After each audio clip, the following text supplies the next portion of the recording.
Lakers, basically takes Dwight Howard's spot on the ledger. Howard goes to the 76ers. How does Harrell make the Lakers better, or does he?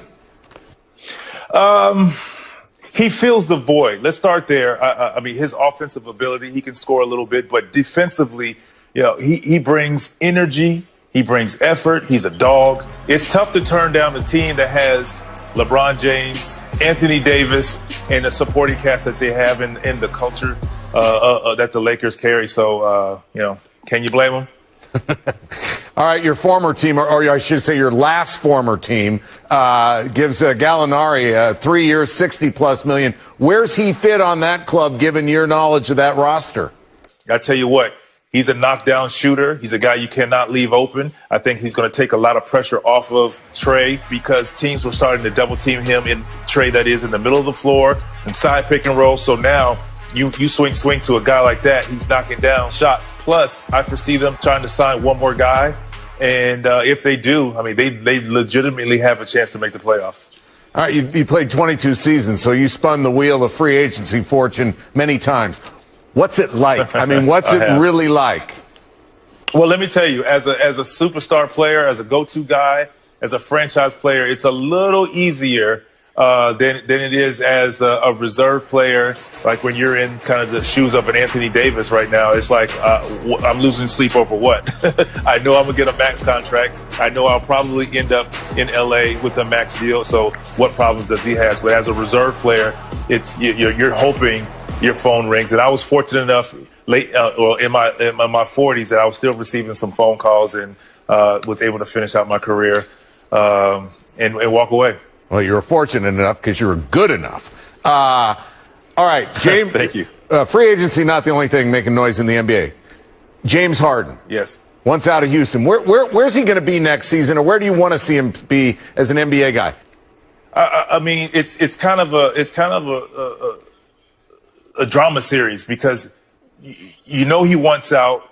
Houston's not going to just let him go or for anything. So I think early in the season, as of right now, he'll end up in Houston playing, and I'm sure he'll be disgruntled and not want to be there. I actually think I'd like to see him in Philadelphia. Imagine James Harden in a pick and roll situation with an Embiid, with a Dwight Howard, with the lob threat, kind of like the Capella James Harden we knew and loved years ago, which is going to open up, and they continue to have shooters. They have a lot of quality players and a great coach in Doc Rivers. I think that can work very well. Hey, Vince, what color is that shirt you're wearing? A little Carolina blue. That's all, a little Carolina blue. Vince Carter, still dressed for success. Thanks, man.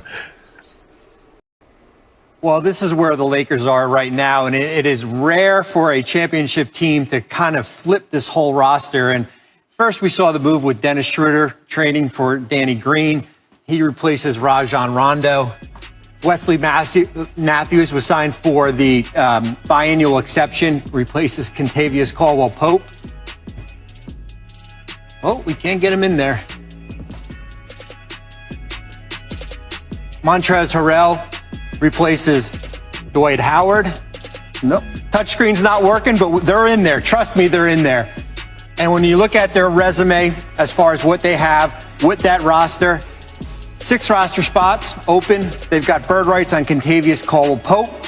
They still have the veteran minimum exception, and they're $14 million below the luxury tax. They still have some work to do here, but as you could see, this roster has totally flipped. The Montrezl Harrell signing, Wesley Matthews, Dennis Schroeder in the trade, and you still have, of course, LeBron James and Anthony Davis.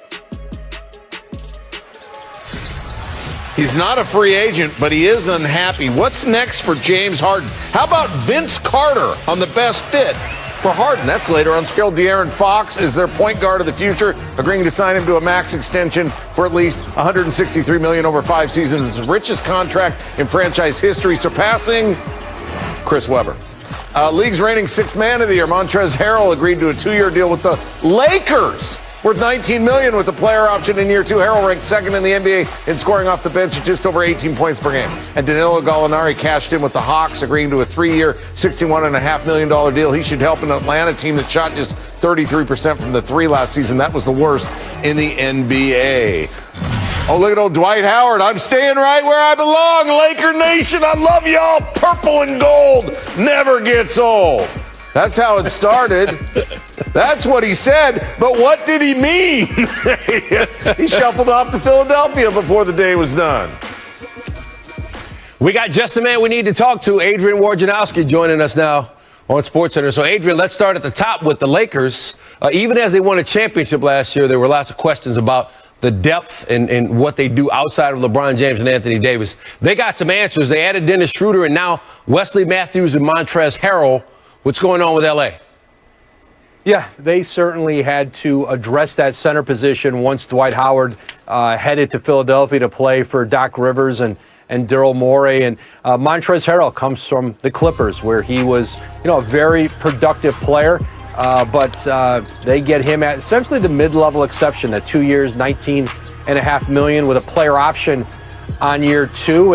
And the priority for the Clippers was keeping Marcus Morris, and they're going to do that with a 4-year, $64 million deal, I'm told. So Anthony Davis, no need to worry in L.A.?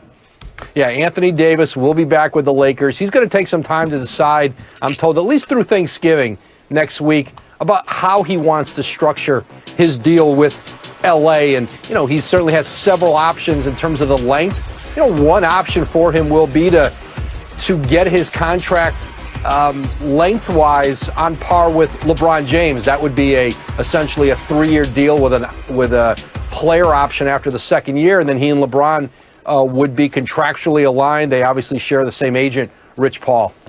All right, so meanwhile in Boston, Gordon Hayward opted out of his contract with the Celtics, but he may not be leaving. What's going on? He still has, Hayward does, several options. His agent, Mark Bartelstein, has been talking with several teams on sign and trade scenarios where the Celtics would get back some players from, or perhaps picks from a team, and it would allow Hayward to do a multi-year, $100 million type deal, which is, he would like to get a long-term deal here. New York is offering, a bigger number on shorter years. That is an option for him. The Pacers and the Celtics had gone back and forth and talked. Gordon Hayward is obviously from Indianapolis, played at Butler. That has certainly been a scenario for him. And another scenario that remains there, Stan, is returning to the Celtics. He could re-sign with Boston, and if Boston wanted to trade him in the future, if he wanted to move on, it's a lot easier to do that down the road with Gordon Hayward if he's under contract. The Hawks add some shooting with Danilo Gallinari, 3 years, $61.5 million. What are they thinking when it comes to roster building? Well, they have a very talented young core Travis Schlenk has built in Atlanta, led by Trae Young, certainly. But they're a team that wanted to start to compete to get into playoffs. And you don't do that with young players. You do it with accomplished veterans like Gallinari. 3 years, $61.5 million for Gallo. The most ever for a player over 30 who's never played in an all-star game. That's an interesting fact on that deal. But he is a guy who can score the ball all over the floor. And I don't think the Hawks are done. They have more cap space. There's some more veteran players out there that they would like to add. They want a team that's going to compete a little closer to that 8th seed in the Eastern Conference. The Nets thinking even bigger than that in the Eastern Conference. They keep Joe Harris. General Manager Sean Marks said that was their biggest priority in free agency, and they got it done. Very interesting situation in Brooklyn. What's going on there? 4 years, $75 million for Joe Harris. Listen, his career has blossomed with the Nets, and he was essentially out of the league when they brought him in there, and he's turned it into, a massive contract. Kyrie Irving, Kevin Durant. When you have players like that who command the kind of defensive attention those two do, when you have a shooter like Joe Harris out there, it was the kind of player that Sean Marks and new coach Steve Nash did not want to lose, and they keep Joe Harris now at that $75 million deal. And, you're starting to see that Nets team. They brought in Bruce Brown from Detroit, and you're seeing their backcourt, adding some backcourt depth and then solidifying it with Joe Harris. Meanwhile, Sacramento is convinced that it has found the centerpiece of its franchise moving forward. De'Aaron Fox, he signs a max deal, $163 million, maybe up to $200 million. So what's the thinking there in terms of building around him? Yeah, he has been for them a high draft pick with the Kings who has developed, blossomed, and, they're going to, continue to build around him. Tyrese Halliburton came in the draft from Iowa State. They love the idea of playing him there. Buddy Hield in that backcourt. And now you're going to see a couple of the other rookie extensions, Jason Tatum, Donovan Mitchell. Those are two other players who are eligible for similar deals to De'Aaron Fox.